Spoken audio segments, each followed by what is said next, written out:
नमस्कार, 10 की डिस्कवरी में आप सभी का बहुत बहुत स्वागत है। आपके साथ मैं हूं पूजा।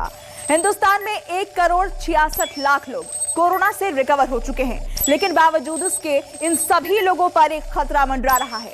ऐसा खतरा जिसे नजरअंदाज करना जानलेवा साबित हो सकता है।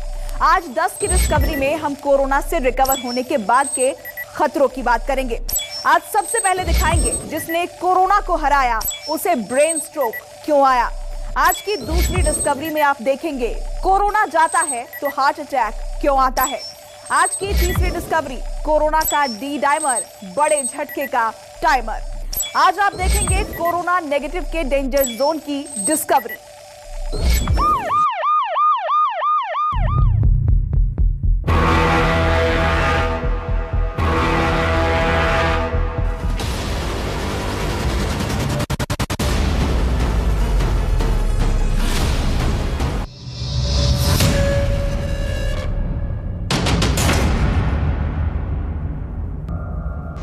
जो कोरोना झेल गए, क्या वो खतरे से बच गए?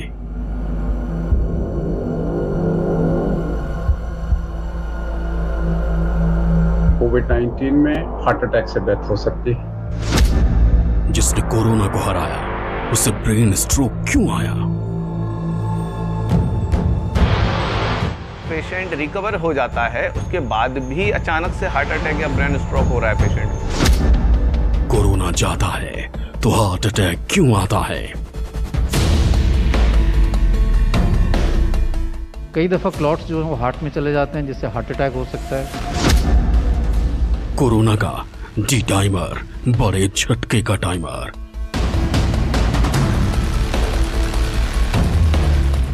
डी डाइमर कुछ लोगों में बहुत ज़्यादा बढ़ जाता है, इसका मतलब लंग का बहुत सारा टिश्यू डैमेज हो गया है। कोविड की नेगेटिव रिपोर्ट की डेंजर जोन की डिस्कवरी। देश के हर इंसान को हर काम छोड़कर आज की ये डिस्कवरी रिपोर्ट देखनी चाहिए।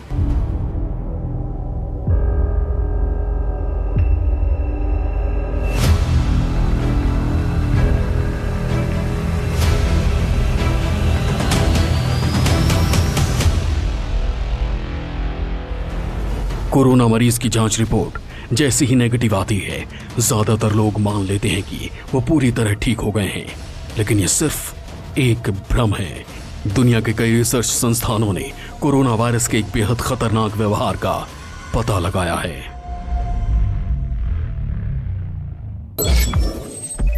कोरोना से रिकवर होने वाले मरीजों पर रिसर्च किया गया। ये रिसर्च ब्रिटिश पत्रिका नेचर में छपी है। इस स्टडी के लिए 87,000 से ज्यादा कोरोना मरीजों और तकरीबन 50 लाख सामान्य मरीजों की जांच की गई। रिसर्च का नतीजा दिल दहला देने वाला है। आपको पेन हो रहा है, एसिडिटी लग रही है, सांस फूल रहा है, पसीना आ रहा है, तो तुरंत आप वाटर सॉल्युबल एस्पिरिन 300 मिलीग्राम की गोली चबा लें। वाटर सॉल्युबल एस्पिरिन 300 मिलीग्राम की गोली आप तुरंत चबा लें तो मरने की संभावना 22% कम हो जाती है। मतलब साफ है, कोरोना के दौरान या कोरोना से ठीक हुए मरीजों को दिल के दौरे का खतरा कभी भी हो सकता है। इसलिए हमेशा सतर्क रहें और दिल के दौरे को पहचानना सीख लें।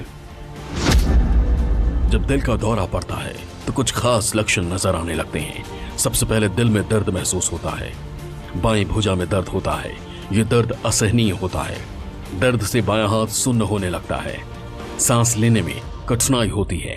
नब्ज तेजी से चलने लगती है। व्यक्ति का तन मन ऐसी बेचैनी महसूस करने लगता है कि मानो उसका दम घुट रहा है।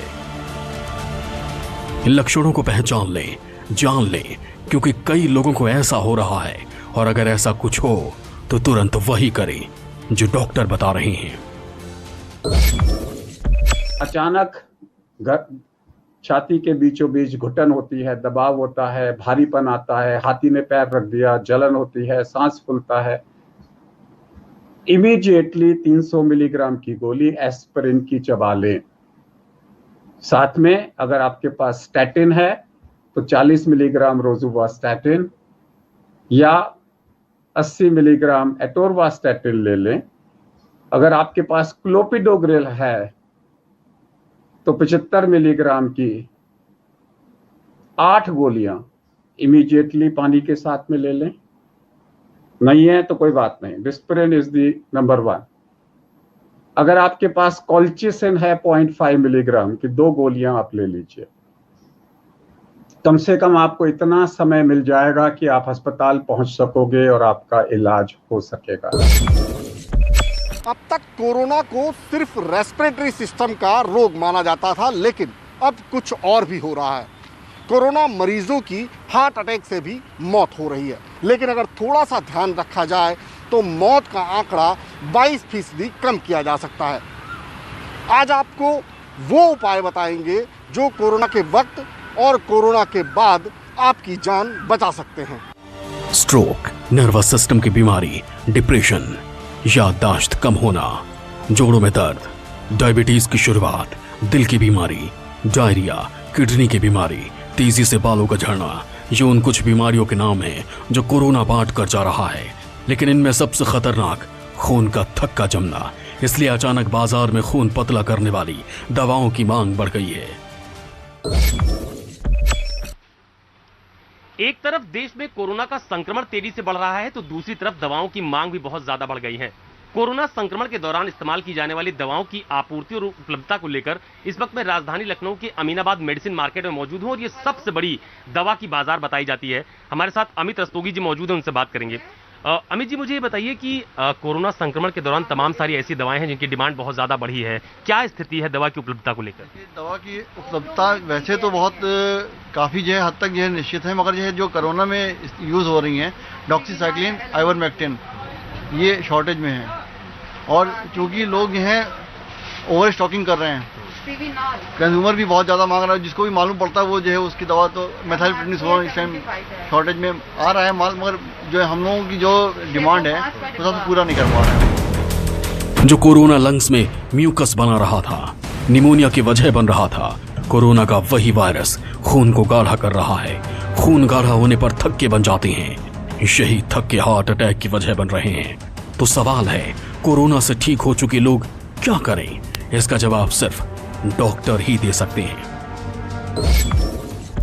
कोरोना वायरस के ट्रीटमेंट के बाद हाल ही में जो केसेस सामने आए हैं सडन डेथ के, उनका रीज़न मायोकार्डाइटिस बताया जा रहा है, मतलब कि दिल की जो मसल्स होती हैं उनका इन्फ्लेमेशन।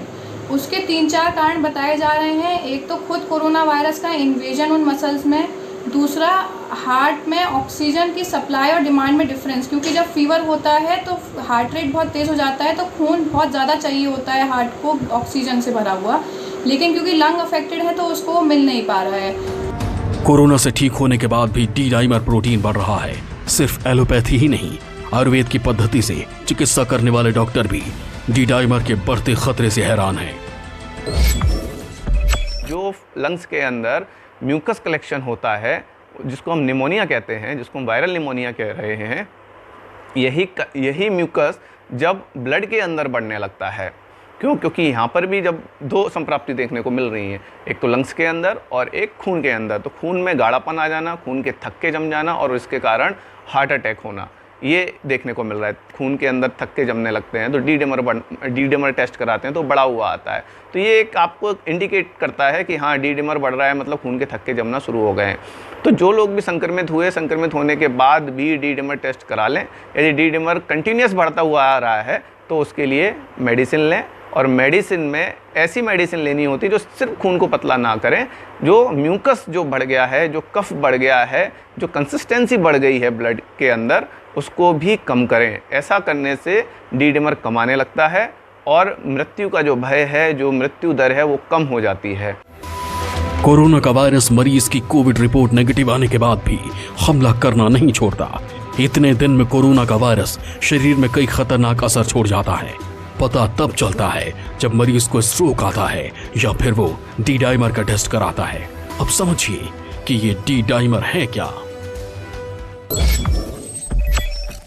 डी डाइमर एक प्रोटीन का नाम है जो खून में होता है। डी डाइमर प्रोटीन की सामान्य मात्रा 500 नैनोग्राम पर ml से कम होती है।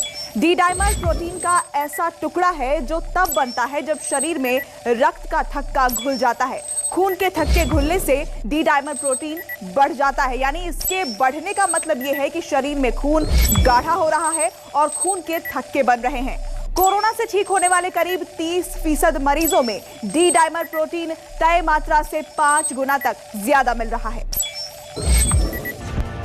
ऐसे कई मरीज मिल रहे हैं जिन्हें अब कोरोना का कोई लक्षण नहीं है। लंग्स का सीटी स्कैन भी सामान्य रहता है, लेकिन जांच कराने पर पता चलता है कि उनके खून में डी डाइमर प्रोटीन सामान्य मात्रा से कई गुना ज्यादा है। यानी सब कुछ ठीक दिखने के बाद भी उन्हें हार्ट अटैक, ब्रेन स्ट्रोक या लकवे का खतरा हो सकता है।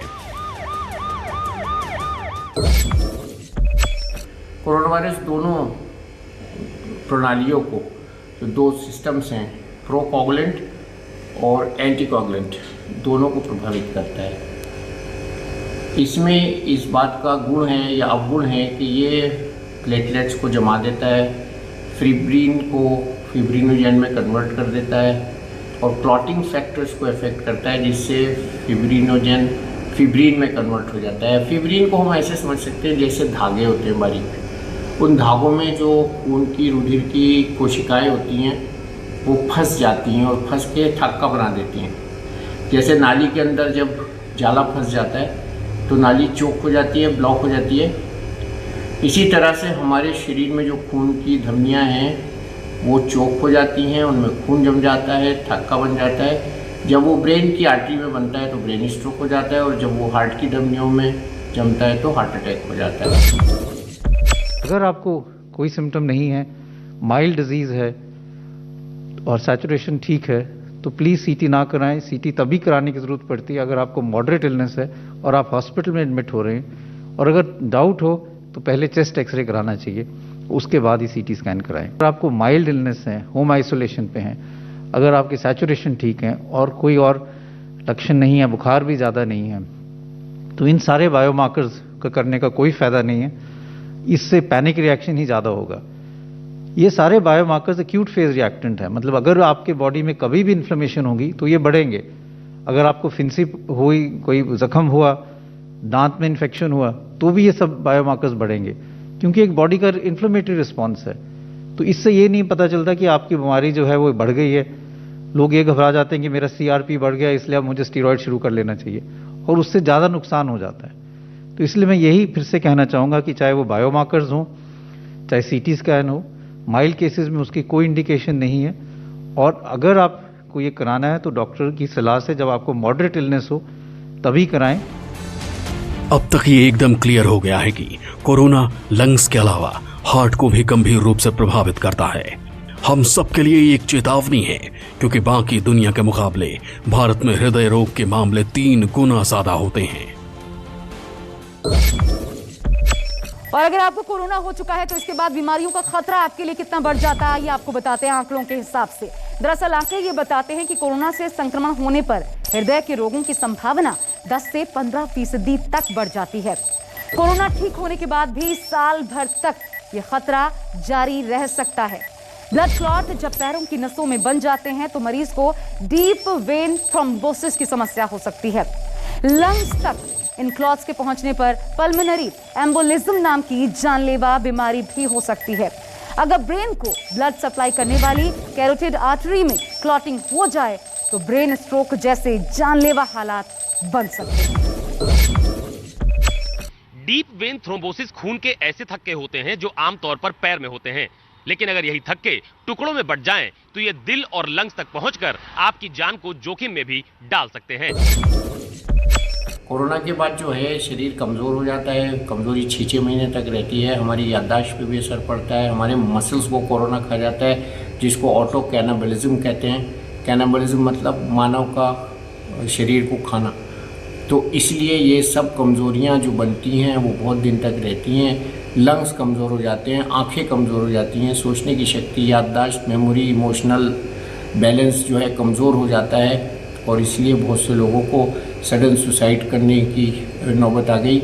और अभी आपने देखा होगा कि हमारे एक बहुत ही सीनियर टीवी जर्नलिस्ट, उनकी भी मौत हो गई सडनली, और वो इतने हष्ट-पुष्ट थे और वो इतने सेहतमंद थे, रोज़ जिम जाते थे, हेल्थ कॉन्शियस जिसको कहते हैं, और वो कोरोना से रिकवर हो चुके थे, उनकी डेथ हो गई।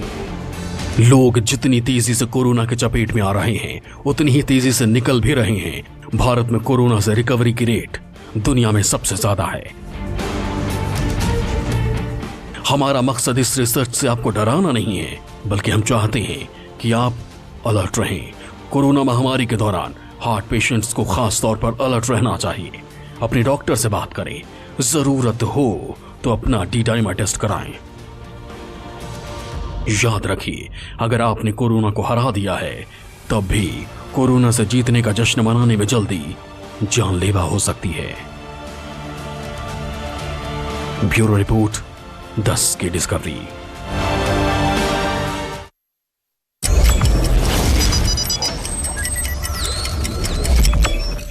नमस्कार, मैं हूं मानक गुप्ता। अगर आपको हमारा ये वीडियो पसंद आया हो तो इसे लाइक और शेयर जरूर करें, और हाँ, हमें सब्सक्राइब और फॉलो करना ना भूलें ताकि आप देश और दुनिया की कोई खबर मिस ना करें।